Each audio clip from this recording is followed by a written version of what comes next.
Donc, InDesign, je fais Shift tabulation ici pour me débarrasser des palettes que j'avais en trop. Et je vais faire un nouveau document. Donc, si vous avez le panneau d'accueil de InDesign, vous cliquez sur Nouveau document ou sur... oui, c'est comme ça que ça s'appelle quand on a le panneau d'accueil. Moi, le panneau d'accueil ici, j'ai fait en sorte de ne plus l'avoir, que ce soit dans InDesign, Photoshop ou Illustrator. Je trouve qu'il est assez ennuyeux. Dès qu'on n'a plus un document ouvert dans le logiciel, il y a ce panneau d'accueil qui arrive. C'est pas toujours très pratique. Et donc, dans les préférences générales, j'ai décoché ceci. Comme ça, il ne m'ennuie plus. Donc, que ce soit dans Photoshop, Illustrator, InDesign, j'ai fait ça. Voilà pourquoi moi, j'ai pas le panneau d'accueil. Je fais à l'ancienne le nouveau document par le menu Fichier, Nouveau document. Donc, on va démarrer d'un document pour l'impression. Format lettre, c'est plus sympa que le format administratif A4. Format photocopieuse, on va éviter. Et bien sûr, on peut faire des documents de la dimension qu'on souhaite. On peut même s'éloigner de ça, même faire des documents carrés, etc. Il faut juste en parler à l'imprimeur avant de se lancer dans la création d'un document et puis de débarquer chez l'imprimeur sans qu'il nous ait jamais vu. Ça va mal se passer. Voyez toujours l'imprimeur avant de faire votre document et pendant même. Alors on va décocher page en vis-à-vis. On va juste avoir un document recto dans un premier temps ici pour simplifier les choses. Que dire de plus? On peut déjà déterminer le nombre de pages ici éventuellement. Donc, on va faire un document de 16 pages. Je vous rappelle qu'on ne décide pas... Oui, quoique, j'allais vous parler de l'imprimeur, mais si ce n'est pas un document recto verso, c'est plus simple. Donc, le nombre de pages, on est plus libre. Alors que dans un document recto verso, vu qu'il faut plier les pages et les rogner, là on est moins libre de choisir comme on veut le nombre de pages. Bien, alors on crée le document, voilà. Alors vous allez faire un bloc texte avec l'outil texte, un bloc texte dans la zone des marges. Donc vous commencez en haut à gauche, normalement le magnétisme est enclenché et vous allez jusqu'au côté droit. En ce qui concerne la hauteur du bloc texte, dans un premier temps, on ne s'en occupe pas. Voilà, il est créé, mais je le vois surtout si j'utilise la flèche noire parce que ça fait apparaître les poignées autour du bloc.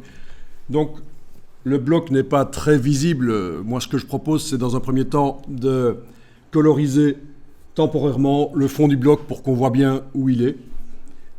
Donc on va aller dans le nuancier, donc menu fenêtre couleur nuancier, ou alors vous utilisez la touche de fonction F5 pour le faire apparaître évidemment. Et vous allez lui donner par exemple la couleur cyan. Mais on va quand même le rendre plus discret, donc on va teinter le cyan. Donc ça va pas être comme si c'était un aplat d'encre cyan 100%, on va créer des petits points de trame, mais évidemment dans InDesign on ne les voit pas les points de trame. C'est si on imprimait sur le papier, cette couleur serait créée par des petits points de trame comme vous connaissez. Mais finalement, donc comme je vous dis, à un certain moment, avant l'impression du document, ce sera retiré. C'est juste temporairement le temps de voir où est le bloc. Donc je vous laisse choisir le degré de teinte que vous voulez. Mais là, clairement, on voit un peu mieux où est le bloc. Alors je sélectionne le bloc avec la flèche noire et on va déterminer sa hauteur. Donc il va toujours coller à la marge du dessus. Il va faire les 2/3 de la hauteur intramarge. Donc dans un premier temps, je vais le descendre complètement en bas. Voilà. Donc je veux qu'il ait comme espace qu'il occupe les 2/3 supérieurs de la zone intramarge. C'est un choix. Alors on aurait pu aussi utiliser le nombre d'or. On verra ça un peu plus loin. Le nombre d'or, la règle les règles d'or, tout ça, vous avez certainement entendu parler. Il y a beaucoup à dire là-dessus.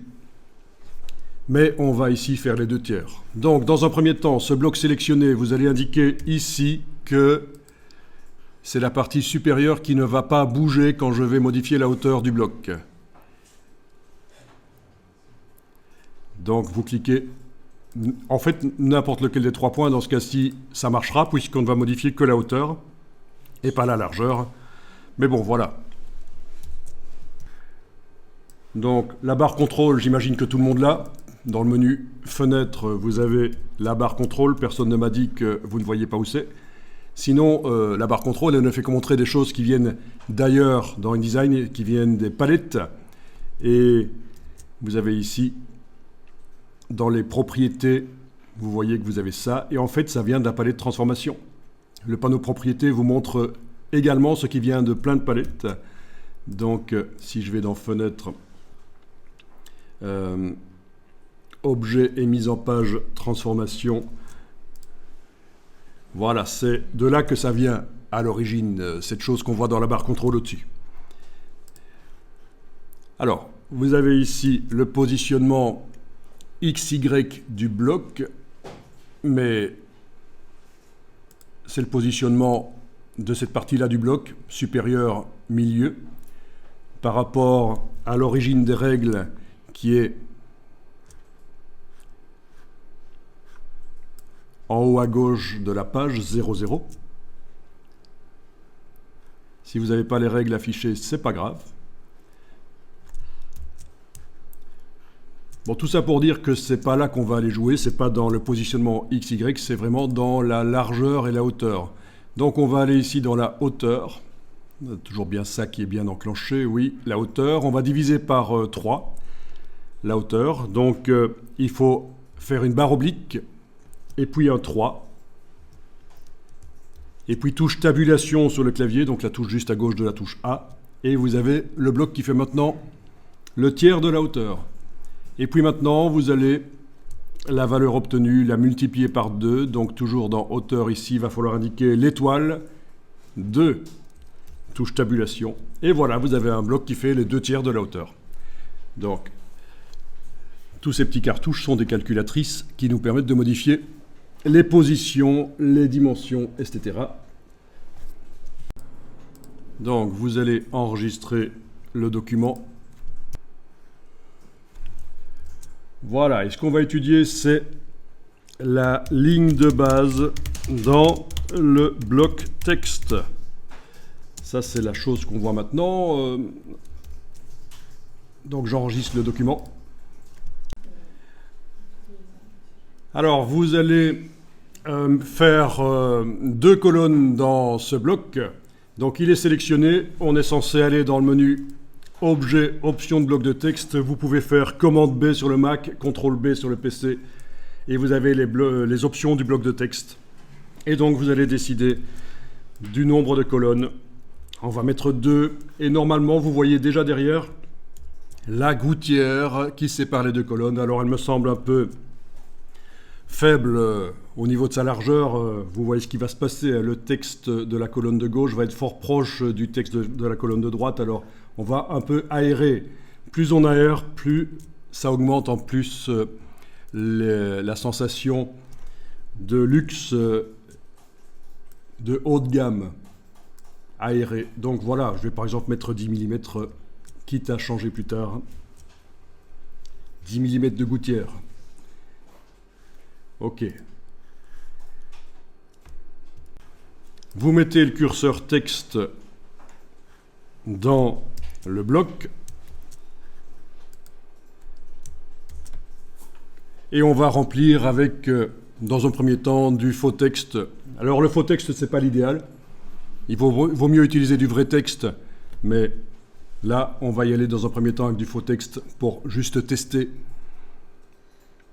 Donc même pour des prototypes, pour des projets, utiliser du vrai texte, c'est mieux de nos jours. Voilà, avant, on allait prendre du texte, par exemple, sur Wikipédia ou dans des livres du domaine public.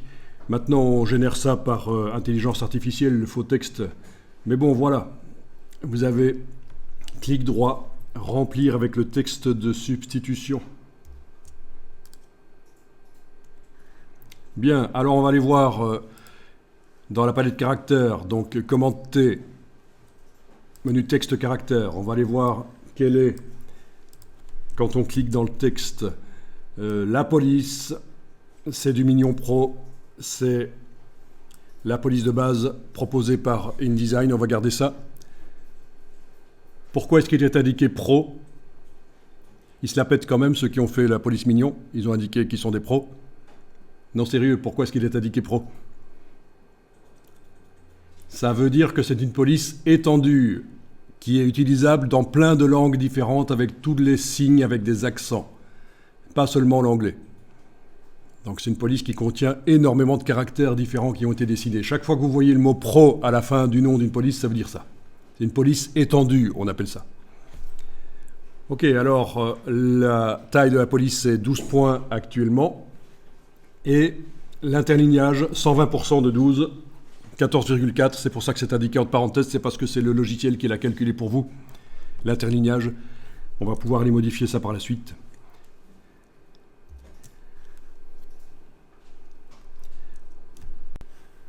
Alors quand on travaille le texte comme ça dans InDesign, il y a quelque chose qui est vraiment super important à faire, c'est d'aller dans le menu texte et jusqu'à la dernière ligne et demander d'afficher les caractères masqués. Donc à partir de là, on a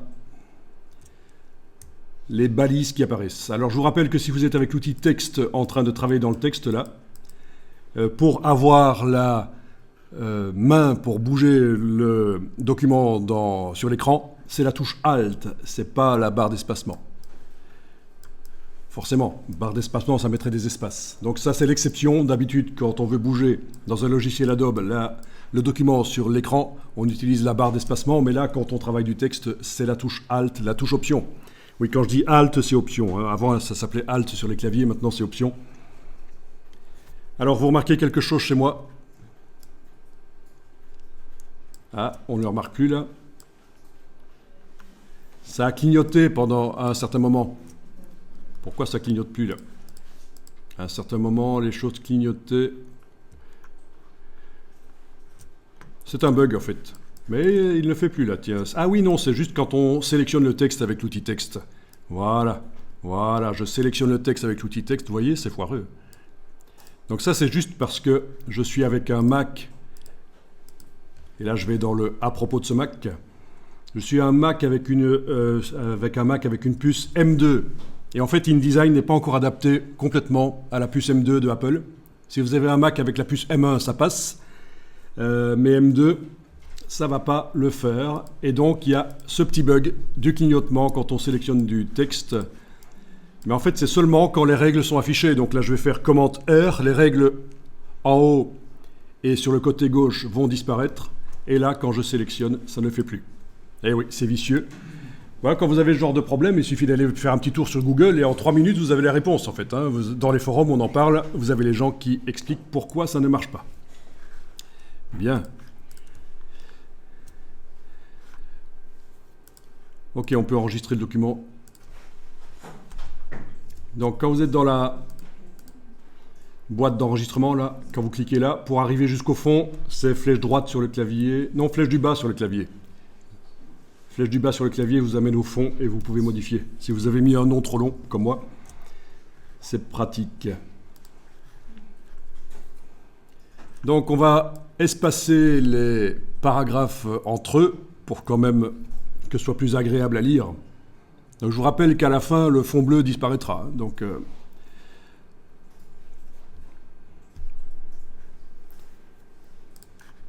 on pourrait même le faire disparaître déjà maintenant, éventuellement.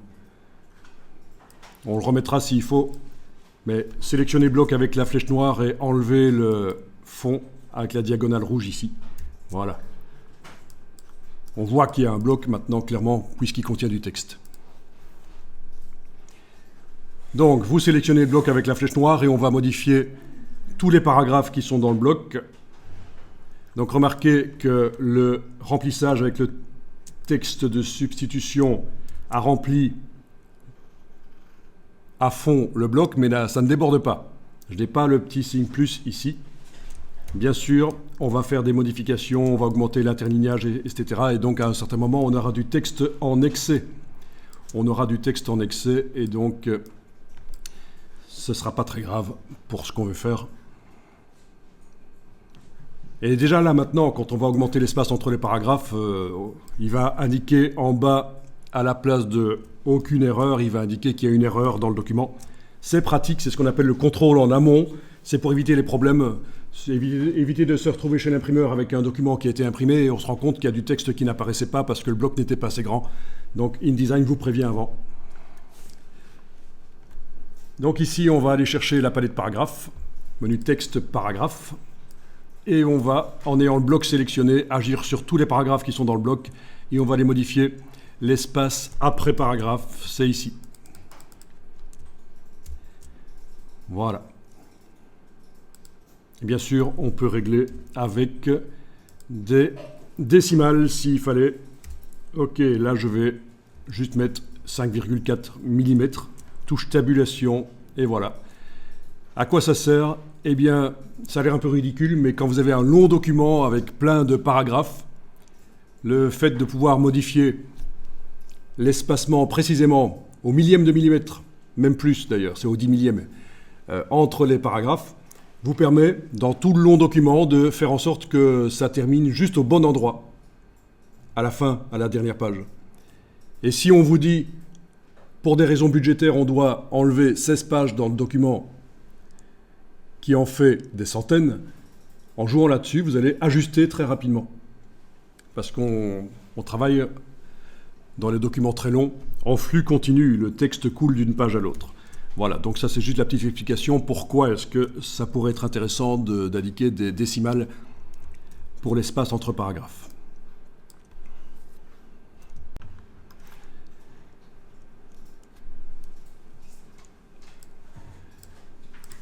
Alors on va ajouter un paragraphe au début, donc vous mettez le curseur là, vous enfoncez la touche Entrée. En fait, c'est la touche Retour chariot. Dans InDesign, ça compte. Si vous utilisez la touche Entrée en bas à droite sur le clavier, ça ne va pas marcher. C'est la grosse touche Entrée au centre du clavier. Donc, Carriage Return en anglais, c'est en rapport avec les machines à écrire, en fait. Hein. C'est un terme qui vient des machines à écrire. Et vous allez taper un titre. N'importe quoi.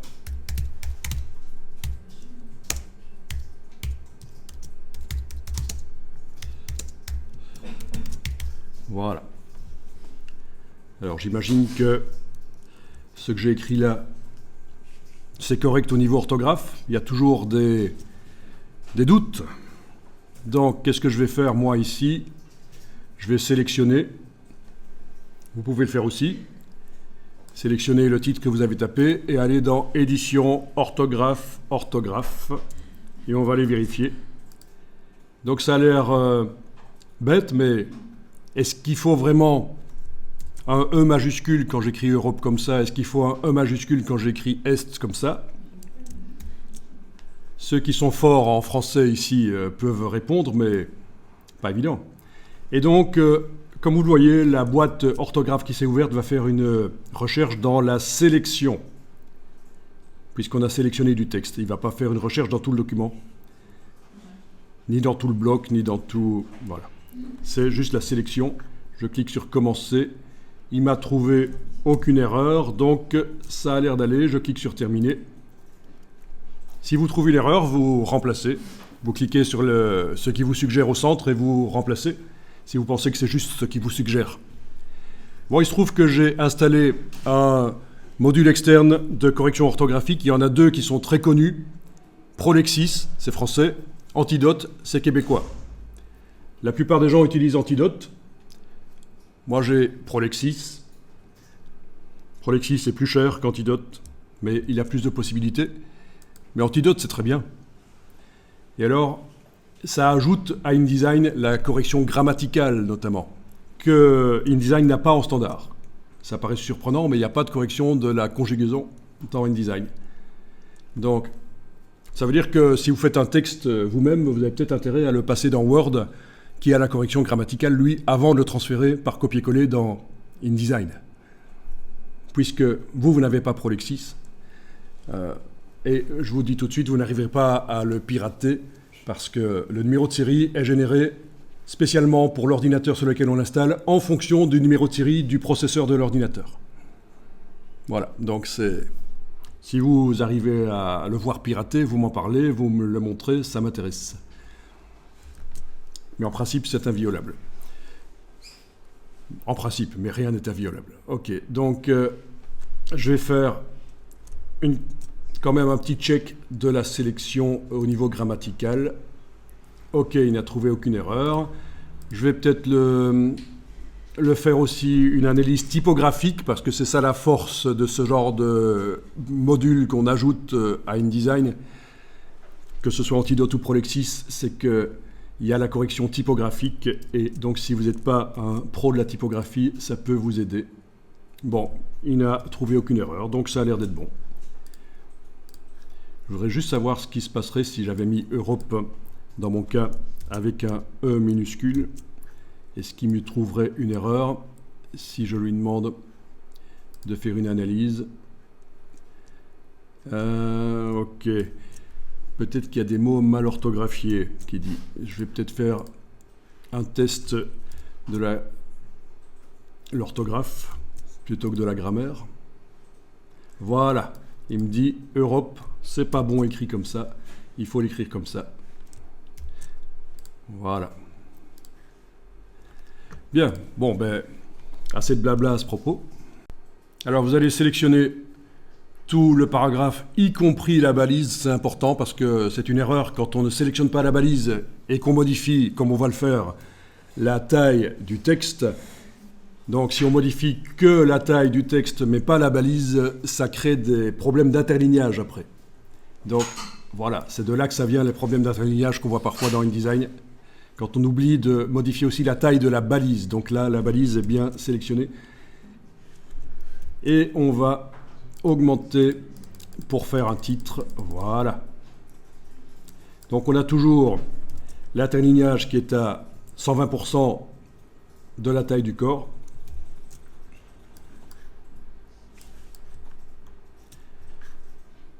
On va enregistrer le document.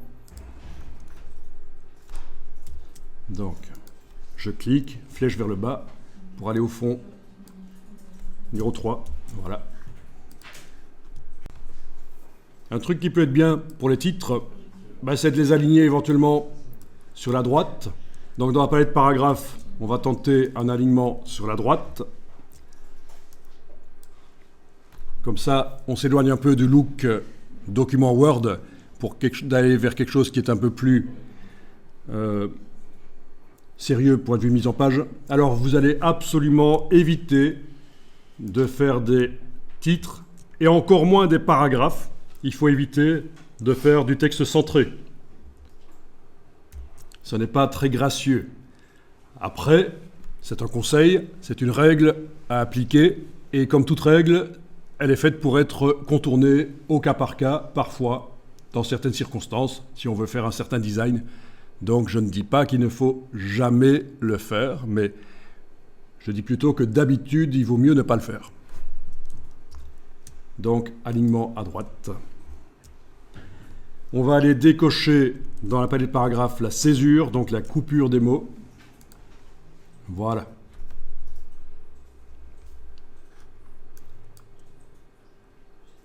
Attention, si vous augmentez énormément la taille du caractère, c'est quelque chose qui se fait de plus en plus, des grands titres, la macro-typographie. Si vous augmentez énormément la taille des caractères, je ne vais pas le faire ici, mais je vous le dis, dès que le mot le plus long du paragraphe n'aura plus la place pour se mettre sur toute la largeur de la colonne, eh bien tout le texte après va disparaître de l'affichage. Donc c'est un problème habituel dans InDesign. On fait des titres trop grands, il y a des mots très longs dedans, et voilà. Bon, je peux peut-être simuler ça ici rapidement en tapant un mot très long. À un certain moment, normalement, quand il n'aura plus la place pour se mettre, et je vous rappelle que j'ai désactivé la césure, donc il ne peut pas se couper pour se mettre sur 2 lignes. Voilà, vous voyez ce qui se passe. Donc là, touche suppression de caractère, et comme ça vous êtes prévenu que ça fonctionne comme ça. Alors vous allez sélectionner bloc avec la flèche noire, et parce qu'on va modifier tous les paragraphes du bloc. Évidemment, on ne va pas modifier la taille des caractères, ce n'est plus possible. Vous voyez maintenant, quand on sélectionne le bloc, vu qu'on a des caractères de 2 tailles différentes dans le bloc, il n'indique plus la taille du caractère. Donc si je modifie là, ça va mettre la même taille partout. Mon titre ne va plus être un titre... voilà. Il va plus se détacher en tant que titre. Alors, autre chose à dire, ne soulignez jamais les titres. Ça ne se fait plus depuis 40 ans. Soulignez les titres dans les mises en page. On fait en sorte que les titres, on comprenne que ce sont des titres grâce au fait qu'ils sont plus grands, qu'ils sont d'une couleur différente, qu'ils sont alignés différemment, etc. Donc plein de choses, mais on ne souligne surtout pas les titres. Et encore une fois, c'est un conseil à appliquer la plupart du temps, mais comme toute règle, vous pouvez le contourner si vous avez une raison de le faire au niveau du design. Voilà.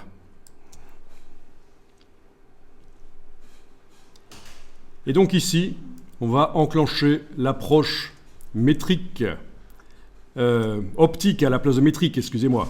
C'est l'approche métrique pour l'instant.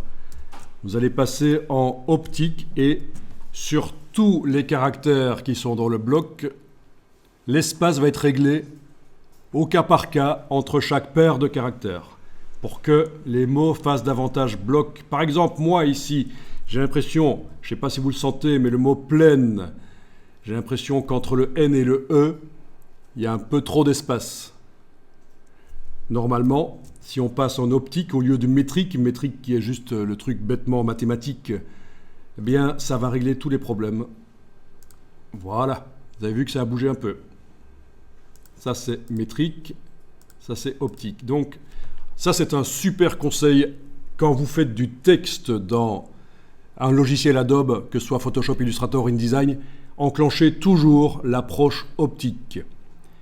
Et donc, vous avez ça aussi dans Photoshop et Illustrator, puisque le moteur typographique de InDesign a été intégré à Illustrator et Photoshop.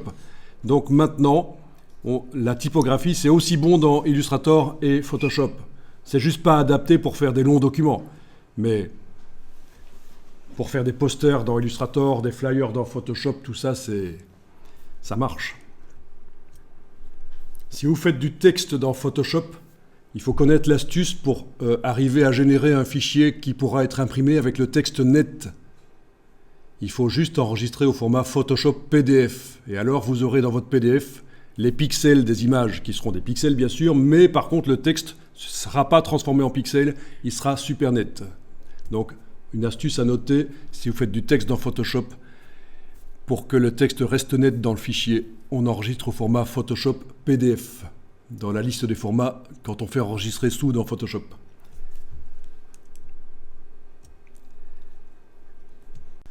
Donc tout ceci servira à ceux qui se destinent à faire de la mise en page, des travaux de mise en page, un métier dans lequel il y a de la communication par le texte, mais toute personne qui veut communiquer par l'écrit a intérêt à avoir des documents qui présentent le mieux possible, parce que ça donne du crédit, ça donne du sérieux à votre propos, à ce que vous expliquez. Si vous envoyez un document mal foutu et le même texte bien mis en page typographiquement qui fait penser à des livres, des encyclopédies, eh bien votre propos sera beaucoup plus pris au sérieux. C'est pas pour rien que dans les universités, les mémoires, les thèses, on vous oblige à utiliser une certaine mise en page.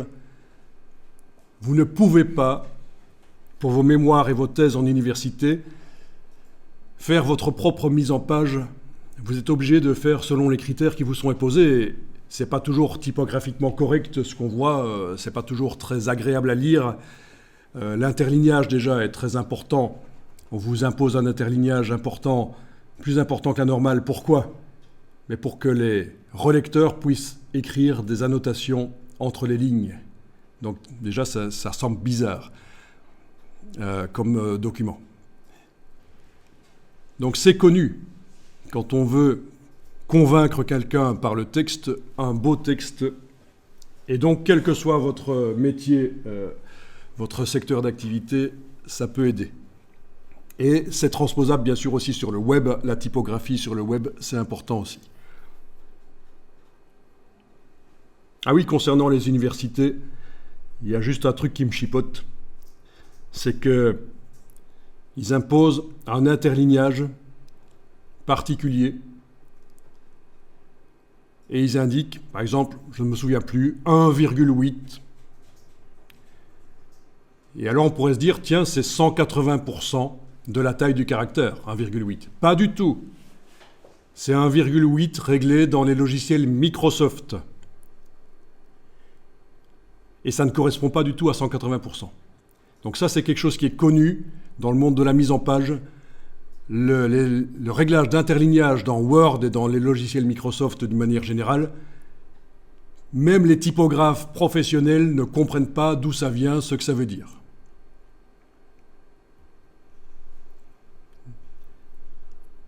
Donc, qu'est-ce qu'on fait quand quelqu'un vous dit qu'il faut dans InDesign un interlignage 1.8 ?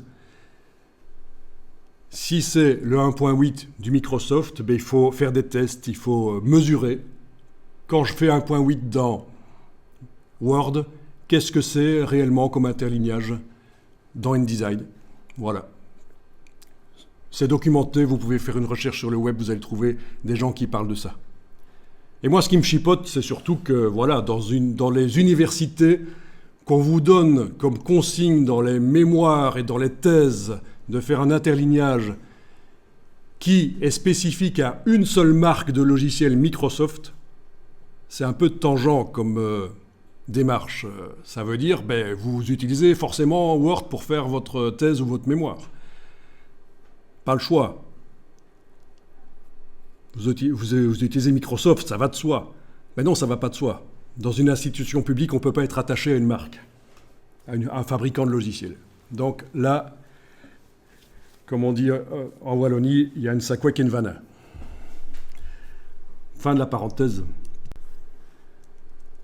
Alors, je vais positionner le pointeur dans le titre et par la palette paragraphe, je vais aller augmenter l'espace après pour créer de l'espace. Alors, si j'enfonce la touche Shift, évidemment, je vais de 10 en 10. Ça va plus vite.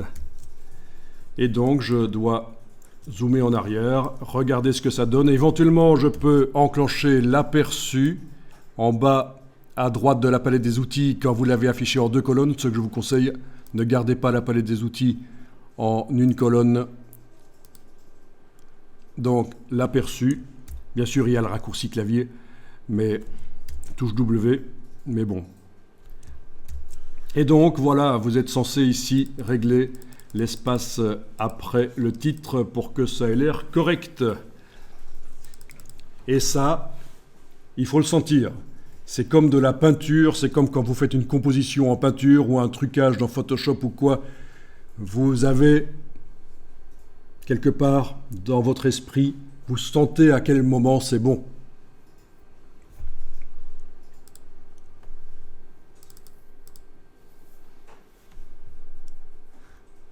C'est un peu comme si le nombre d'or était inscrit dans votre logiciel personnel, dans votre tête.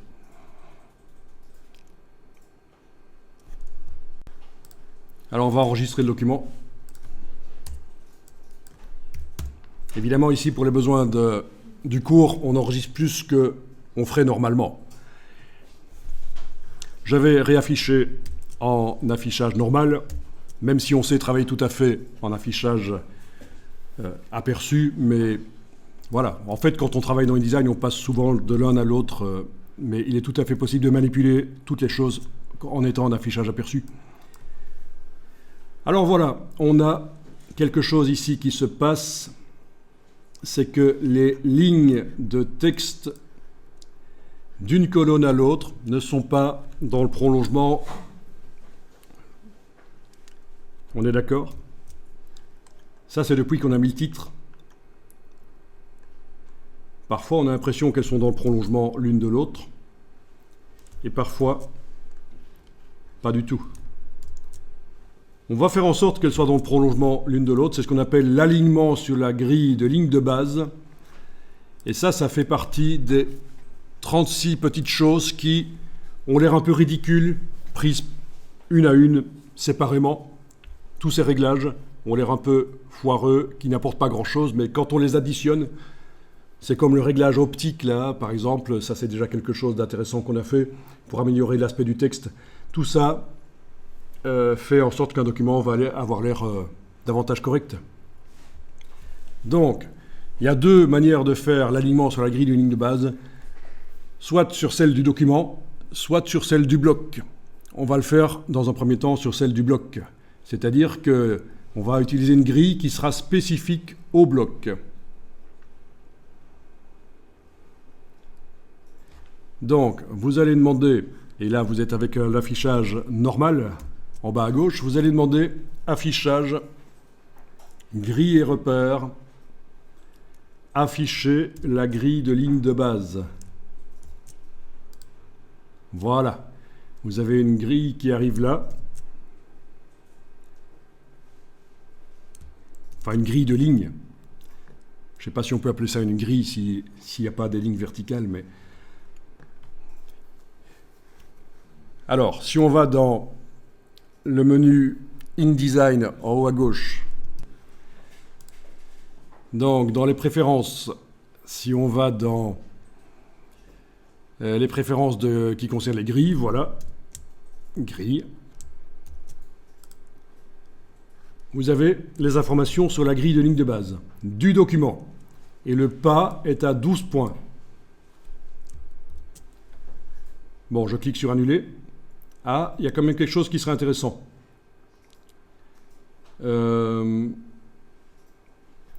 C'est de décocher grille en arrière-plan. Parce qu'actuellement, si le bloc avait de la couleur, la grille ne serait pas visible à l'endroit du texte. Donc je décoche grille en arrière-plan.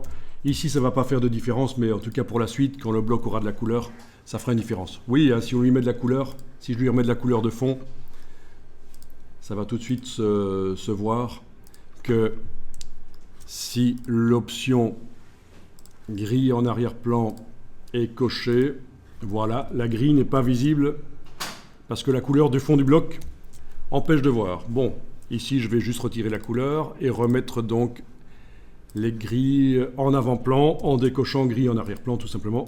Voilà.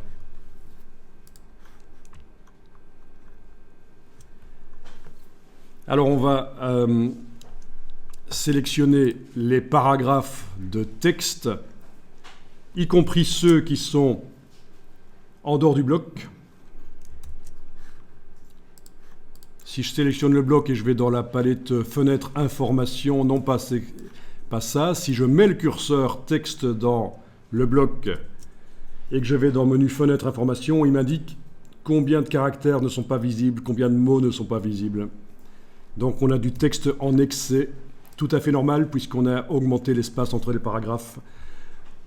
On a mis un titre, donc tout ça a poussé du texte en dehors du bloc. Et donc on a une erreur actuellement, mais on ne va pas s'en occuper ici, c'est pas grave. Et donc on va sélectionner tout le texte. Vous mettez le curseur au début du premier paragraphe de texte et vous allez sélectionner tout, comme ça. Alors, quelles sont les touches qu'il faut enfoncer? Je vais vous montrer. Donc là, je suis juste allé chercher sur le web, vite fait, au hasard, un clavier de Mac, il se trouve, mais le principe est le même sur le PC. Et pour arriver à sélectionner tous les caractères qui suivent le curseur, c'est la touche commande, en même temps la touche Shift, et puis on enfonce ceci, ce qui correspond sur Windows à Page Down ou End, parfois il est indiqué End. et ça devrait fonctionner. Commande Shift End. Je réessaye. Voilà. Donc tout est sélectionné, y compris ce qui est non visible. Et donc, c'est l'intérêt de travailler dans InDesign avec un clavier étendu. Si vous avez un bête clavier de Mac qui n'a pas le pavé numérique et qui n'a pas clairement indiqué ces choses-là, ça va être un peu plus compliqué dans InDesign. Donc vous avez toujours la possibilité de connecter un clavier étendu à votre portable, mais c'est sûr que pour aller travailler votre mise en page sur un banc dans le parc public à côté de chez vous, ce sera moins pratique. Donc, pensez-y. InDesign, ça fonctionne mieux avec un clavier étendu. Et alors ici, dans la palette paragraphes, vous allez enclencher ceci. Ça me paraît clair. Ça veut dire qu'on aligne le texte sur la grille. Voilà.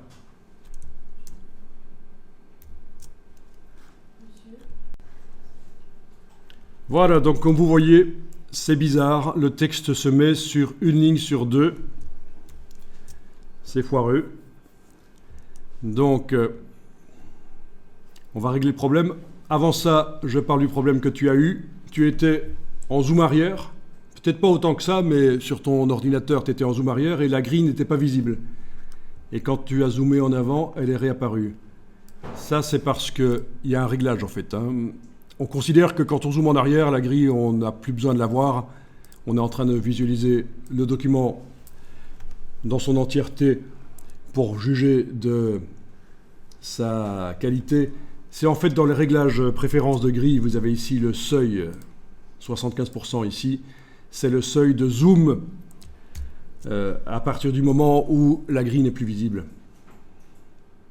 Quand on zoome en dessous de ça. Donc c'est réglable. Mais voilà.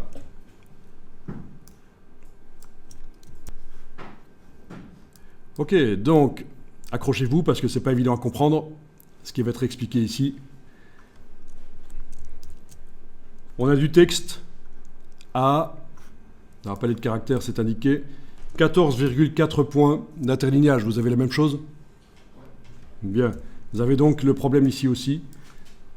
En fait, le pas de la grille, il est à 12. Comment voulez-vous que du texte avec un interlignage supérieur à 12 arrive à se mettre sur toutes les lignes? Donc on va faire correspondre, on ne va pas faire passer l'interlignage ici à 12. Ce qui réglerait le problème, regardez. Voilà. Mais non, la grille ne doit pas influencer la manière dont je fais la mise en page, donc j'annule ça plusieurs fois. Voilà. Non, ce qu'on va faire, c'est modifier le pas de la grille dans les préférences. Et pour le coup, dans un premier temps, on va le faire sur la grille du document. Donc, InDesign préférence grille. Vous avez ici le pas. Confondez pas avec début, c'est pas ça. C'est le pas dans les préférences de la grille.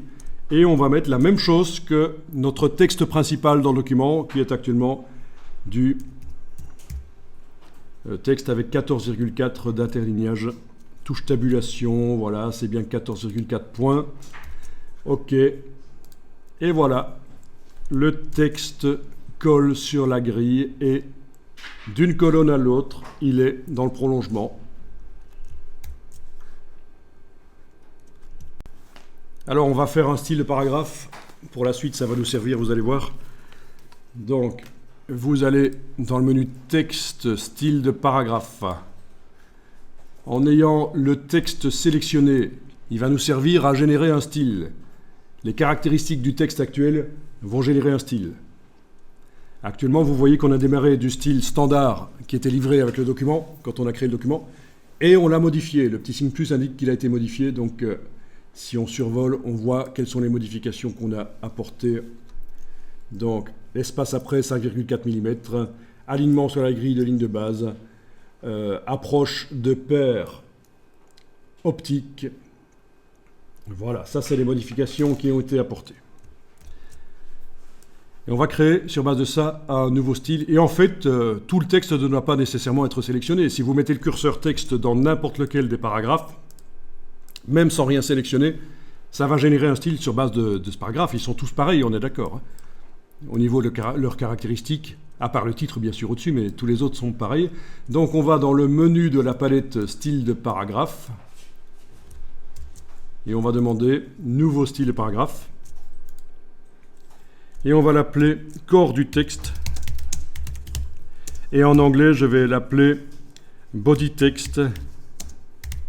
C'est le terme anglais pour dire corps du texte. On appelle ça aussi texte de labeur. Je vous le mets ici juste, hein, évidemment, pour le cours.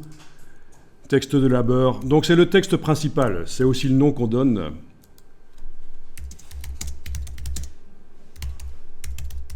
Voilà, vous avez tous les termes.